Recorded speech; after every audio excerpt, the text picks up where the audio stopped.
A UAP é uma associação bastante recente, né? Estamos na 8ª versão, e ela traz consigo o peso acadêmico de países muito importantes, dos quais eu destaco aí a China e os Estados Unidos. Há muitos americanos envolvidos com a UAP.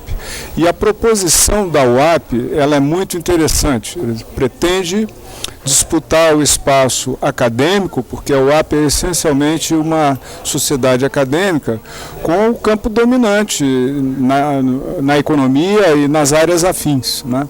E a razão para isso é que entende-se que o espaço ocupado, por exemplo, pelo Prêmio Nobel está obscurecendo resultados importantes, reflexões que se colocam no campo crítico. Então a UAP é isso, é ampliar, ou realçar, ou divulgar o campo crítico da economia, abrindo espaço para que isso seja feito em eventos como esse e também premiando as pessoas que têm um trabalho bastante relevante nesse campo. Para o Brasil, se eu não me engano, foi sempre feito na China, né? O que é importante sediar aqui no Brasil? Esse evento ele é itinerante, ele vai acontecendo nos vários países dos participantes, e esse é o segundo evento na América Latina. Tivemos o México no ano passado, né? E isso significa o reconhecimento do Brasil como uma sociedade líder na América Latina, nos meios acadêmicos e políticos. Então, eu acho que o fato do IELA e da Federal de Santa Catarina sediarem tem muito a ver com a importância que esse instituto cumpre nesse espaço do campo crítico. Você poderia resumir brevemente a tua intervenção ali no evento?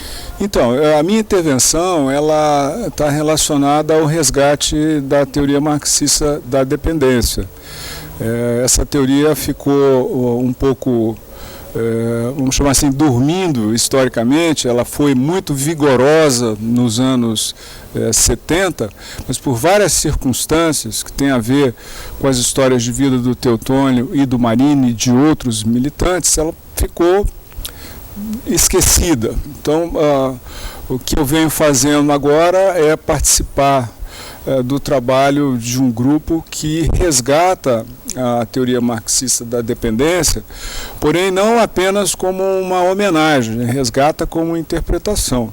Então nós estamos fazendo uma espécie de requalificação teórica, quer dizer, adaptação dos termos originários para as condições contemporâneas, né? O capitalismo sofreu grandes transformações nesse período e nós entendemos que as bases teóricas da teoria da dependência, marxista da dependência, são importantes para nos ajudar a entender essas transformações, mas evidentemente isso exige esforço teórico, que é o que nós estamos fazendo.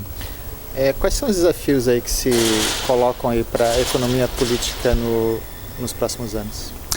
A economia política brasileira, eu sou o presidente da Sociedade Brasileira de Economia Política, ela ocupa já um lugar importante na academia. A sociedade foi criada em 96 e aí está completando 17 anos, né? Teremos o 18º encontro, ela foi criada no primeiro encontro, o 18º ocorrerá na semana que vem em Belo Horizonte. Porém a sociedade ela não tem expandido, falo aí dos últimos 5 anos, seu campo de atuação. Então a economia política brasileira se consolidou como um espaço de reflexão, porém ainda, a meu juízo, não disputa agressivamente o campo crítico da economia como entendemos ser necessário. Então, nesse sentido, o IELA, liderado por um grupo de professores aqui da Federal de Santa Catarina, pensa assim também, e através da parceria que estamos estabelecendo aqui na participação da UAP e outras parcerias, por exemplo, para levar adiante o projeto da CEPLA, né, que é a Sociedade Latino-Americana para o Pensamento Crítico, Então, essa, digamos assim, agressividade, essa defesa mais intensa do que são nossas proposições e o nosso ideário político, eu acho que é o nosso desafio de momento. A China tem importância porque a sociedade chinesa tem características muito peculiares, né? Em princípio, uma discussão importante é se a China é uma sociedade capitalista ou não. Há alguns que respondem que sim, e se estabelece uma controvérsia que é real no interior da sociedade chinesa. Há disputa importante sobre os rumos futuros da China. Então, os chineses, digamos, eles são um palco importante de discussão contemporânea, porque o socialismo, fora a experiência cubana, e sabemos que ela está passando por vários problemas nos últimos 20 anos, quer dizer, a China ela apresenta-se como uma sociedade em expansão, né? Então, ter a possibilidade de contar com a participação de economistas que contestam a visão dominante chinesa, porque foi isso que foi feito no evento aqui em Florianópolis. A postura dos chineses foi uma postura crítica sobre os rumos da sociedade chinesa, entendendo que a China caminha para aprofundar a sua condição de um capitalismo de Estado, né? E não segue os rumos daquilo que seria o ideário do grupo de chineses que está aqui presente, que é construir uma sociedade socialista. Então, a importância de termos a relação com eles é porque a experiência histórica dos chineses confere a nós uma condição de reflexão que na América Latina nós não temos. Bom, os avanços têm que ser dimensionados. Claro que os governos populares da América Latina realizaram ações que melhoraram, no geral, a condição de vida em vários países. É o caso do Brasil, mais importante no caso da Venezuela, na Bolívia, no Equador, em vários países, mesmo na Argentina. Porém, o que acontece é que essas ações elas se inscrevem dentro do marco do desenvolvimento capitalista histórico. Então,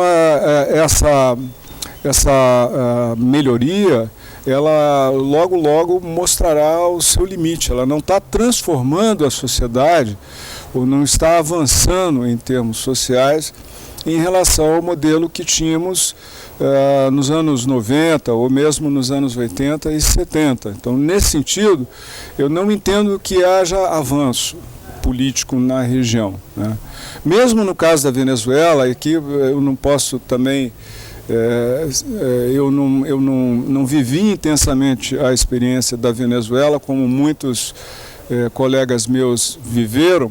Então, aparentemente, a Venezuela, embora tenha conseguido enormes avanços, né, ela não conseguiu transformar a sociedade do ponto de vista das suas estruturas econômicas. Então, se tem um papel importante reservado ao Estado, que se a força política que ocupa, né, esse aparelho mudar, provavelmente as conquistas se perderão, né? Então, nesse sentido, eu sou, de algum modo, pessimista, né, em avaliar o que está em curso. Eu entendo que precisaríamos avançar bastante mais do que estamos fazendo. Para finalizar, qual seria o caminho? O caminho não é mais fruto de uma disputa entre duas ideologias, né? No século passado, vivemos digamos, a dicotomia capitalismo-socialismo. Eu percebo que o conceito de socialismo hoje é muito amplo.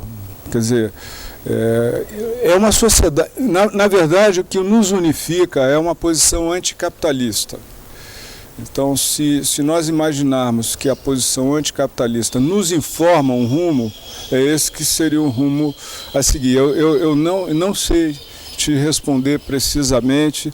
Eu tenho dificuldade, né, de realizar essas opções.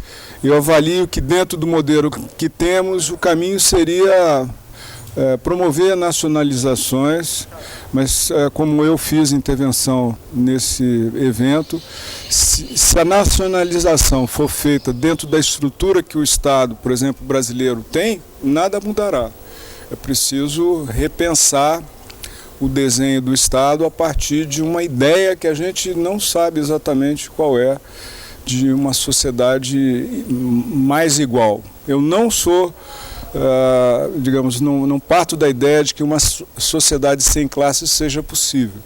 Eu acho que uma sociedade justa, nos parâmetros humanísticos, né, do socialismo histórico, que deve ser a nossa perseguição.